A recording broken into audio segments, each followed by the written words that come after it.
Assalamualaikum warahmatullahi wabarakatuh.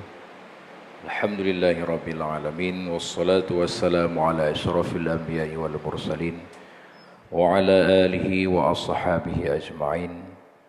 Amma ba'du, faqala an-nabiy sallallahu alaihi wasallam fil hadis, idza dakhala ramadan futihat abwabus sama' wa ghuliqat abwabun nar wa futihat abwabul jannah wa sulifat sayatin. Allahumma syrah li sadri wa yassir li amri wahlul 'uqdatam min lisani yafqahu qawli. Allahumma la sahla illa ma ja'altahu sahla wa anta taj'alu su'ba idza syi'ta sahla. Segenap puji bagi Allah, rahmat dan sejahtera, marilah sama-sama kita doakan kepada baginda Rasul Muhammad sallallahu alaihi wasallam, kepada keluarganya, kepada para sahabatnya, kepada para tabi'in dan tabi'in dan para alim ulama. Yang mulia, yang kami hormati, kepada seluruh guru-guru kami, para orang tua kami, sidang jamaah salat zuhur yang dirahmati oleh Allah. Hadirin sidang jamaah yang berbahagia, adapun yang menjadi tema kajian kita pada siang yang berbahagia ini adalah puasa sebagai perisai bagi umat Muhammad. Rasulullah sallallahu alaihi wasallam dalam satu hadis yang diriwayatkan oleh Bukhari, Rasul bersabda, idza dakhala Ramadan, apabila bulan Ramadan masuk, futihat abwabus sama', pertama Allah akan membuka pintu rahmat.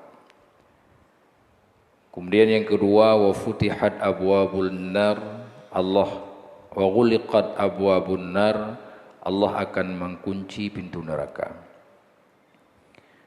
Kemudian yang ketiga, wa futihat abwabul jannah, Allah akan membuka pintu syurga.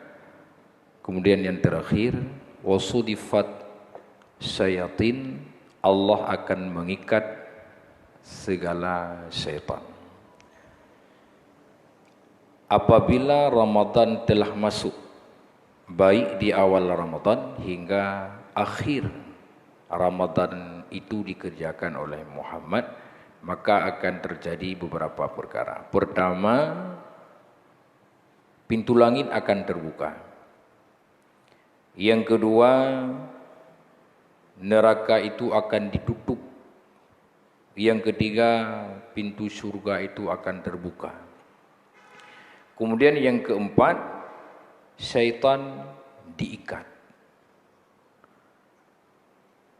Oleh para ulama hadis di berbagai kitab-kitab hadis yang mu'tamar, baik itu dalam kitab Fathul Bari, dalam kitab Sunan An-Nasa'i, berbagai macam penafsiran para ulama hadis tentang hadis Rasulullah tersebut, namun berbeda penafsiran, maknanya sama. Pertama, pintu langit terbuka. Pakan dengan tambang bulan Ramadan, pintu langit terbuka. Alasan terbukanya pintu langit, alasan yang paling umum adalah karena waktu mustajab dan karena ibadah. Secara kacamata agama, pintu langit terbuka karena perintah Allah. Karena pintu langit ada penjaganya. Langit dengan lapisan-lapisan tertentu, dengan malaikat-malaikat tertentu penjaganya. Waktu Rasulullah Isra dan Mi'raj sampai kepada Sidratul Muntaha, itu ada malaikat di lapisan langit pertama, langit kedua, sampai langit terakhir. Bisa tertolak bahwa manusia yang mengatakan mereka melakukan perjalanan ke langit, ke bulan dan ke matahari, itu bisa tertolak dengan kata-kata sebahagian ulama yang mengatakan tidak bisa ditembus langit itu kecuali oleh orang-orang yang suci. Dan tidak mustahil pun manusia bisa naik ke langit, baik itu langit pertama hingga langit seterusnya. Nah, bahkan pintu langit terbuka karena dua sebab. Awqatul mustajab, waktu mustajab, dan karena ibadah. Tehah pintu langit nyen karena gedanyo yang puasa. Dengan sebab gedanyo yang berpuasa, maka tehah pintu langit. Karena ibadah dan karena taat gedanyo, terbuka pintu langit. Wa futihat abwabur rahmah, dan pintu rahmat pun akan terbuka. Dikala pintu rahmat telah terbuka, doa pun akan mustajab. Bermakna bahawa poin pertama, pintu langit terbuka, terbukanya pintu rahmat, dan mustajabnya doa. Yang kedua, wa ghuliqat abwabun nar, pintu neraka itu ditutup. Ya. Alasan Allah nepegat neraka ada, paket nepegat neraka oleh Allah untuk menampakkan keadilan Allah dan untuk membuktikan janji Allah itu bahawa benar yang maksiat kepada Maula neraka. Maka yang penyebab pintu neraka itu terbuka karena maksiat.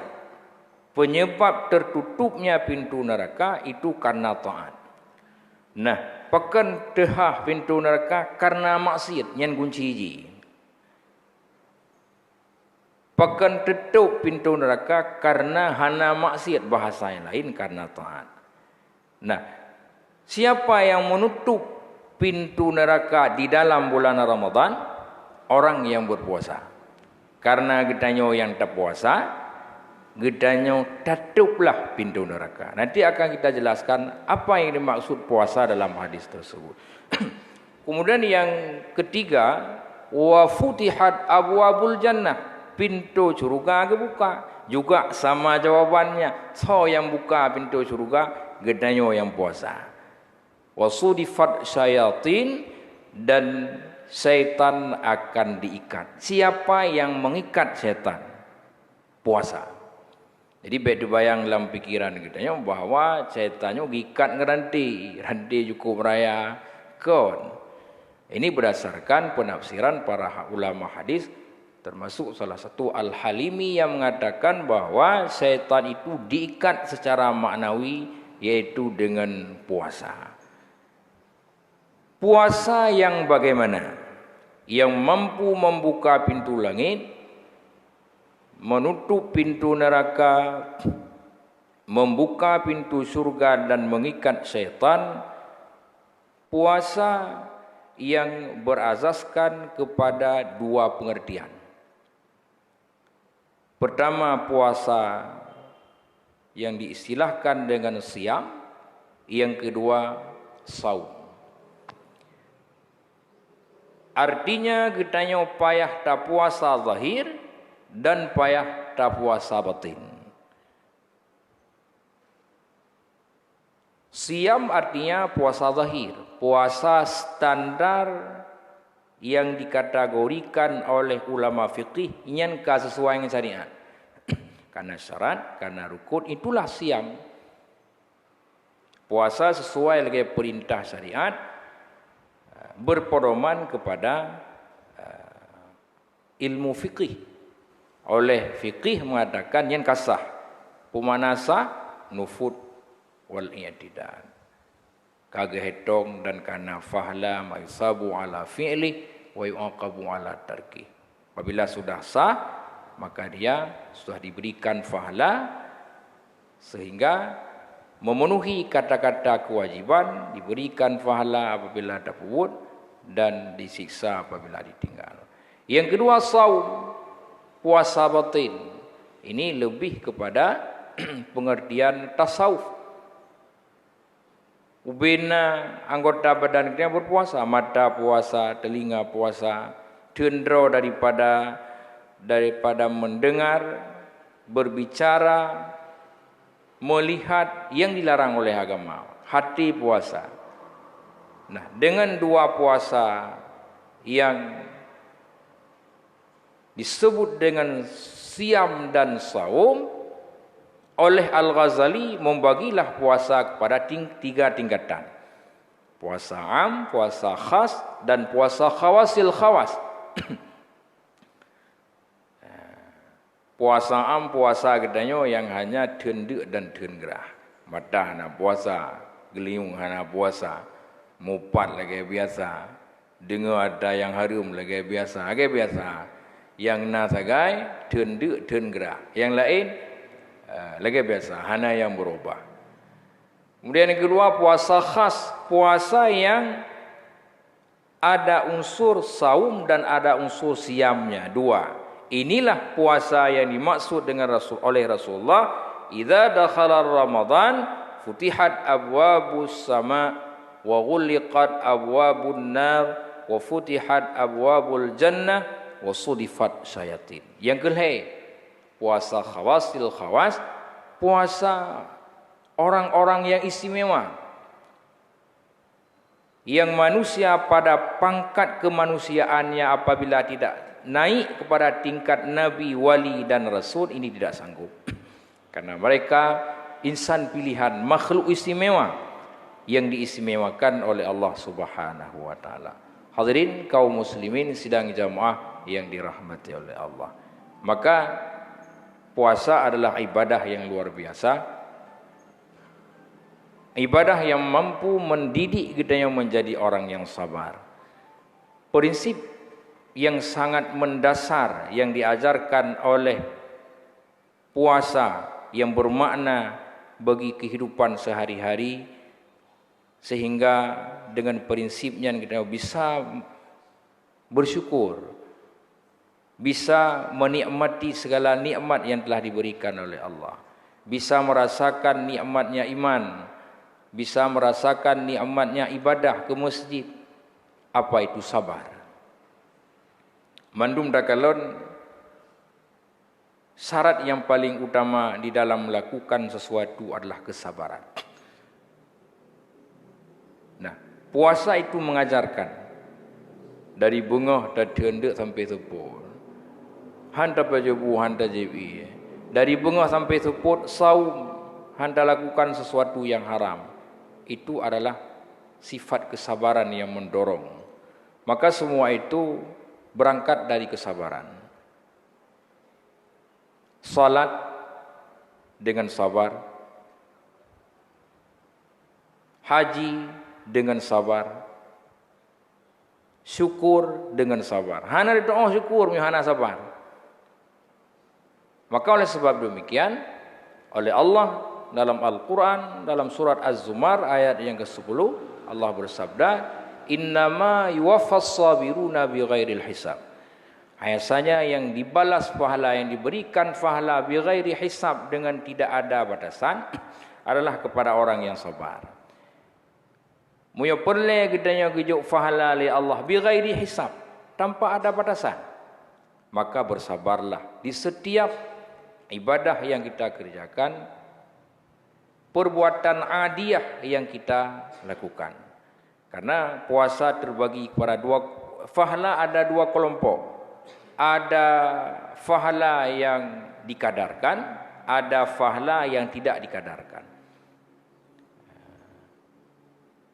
Maka tentang ayat tersebut, Sayyidina Ali karamallahu wajhah, beliau mengatakan, inna kullu amali bani Adam yuzanu biwaznin wa yukalu biwaklin illa sabiruna. Ubena pun anak Adam mandum yuzanu biwaznin, ditimbang dengan timbangan.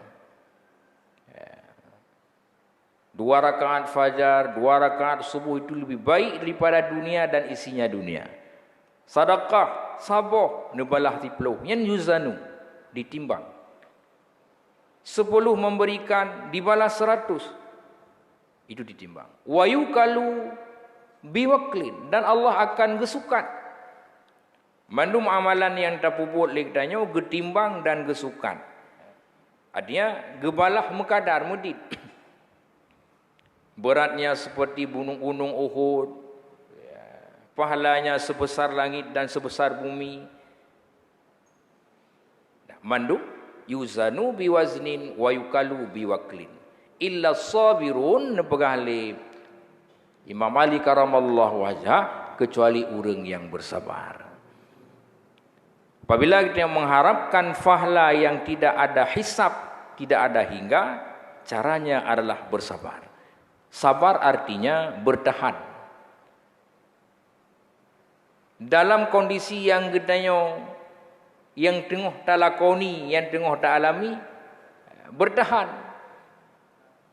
Kami mangkaunan kagak oleh Allah, kagak dah sabar. Ridha artinya bertahan dan mengupaya untuk berubah. Jadi antara ridha dan sabar ada keterkaitan. Sabar bertahan, sakit, kaki sakit, tugas katanya putra lagi syukur nikmat Tuhan. Ya. Sakit, dalam keadaan sakit, semayang tetap dah berbuat. Oh, hanjir dadang, tadu, hanjir dadu, ta'i, hanjir ta'i. Ta'i syarah dengan mata, hanjir dengan mata.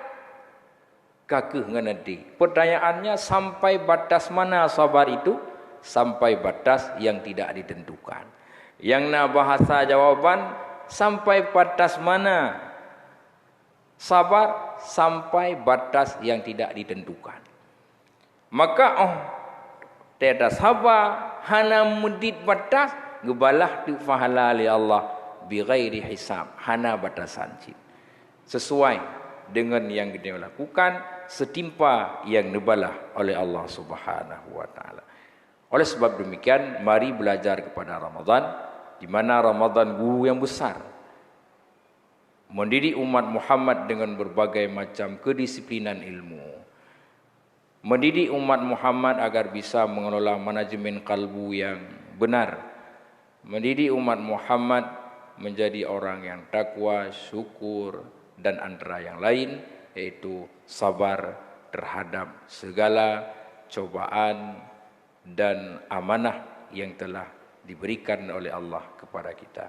Demikian kiranya mudah-mudahan bermanfaat, kiranya untuk pribadi kami, umumnya kepada seluruh para hadirin sidang jamaah yang dirahmati oleh Allah. Usikum bi nafsi bi taqwallah. Assalamualaikum warahmatullahi wabarakatuh.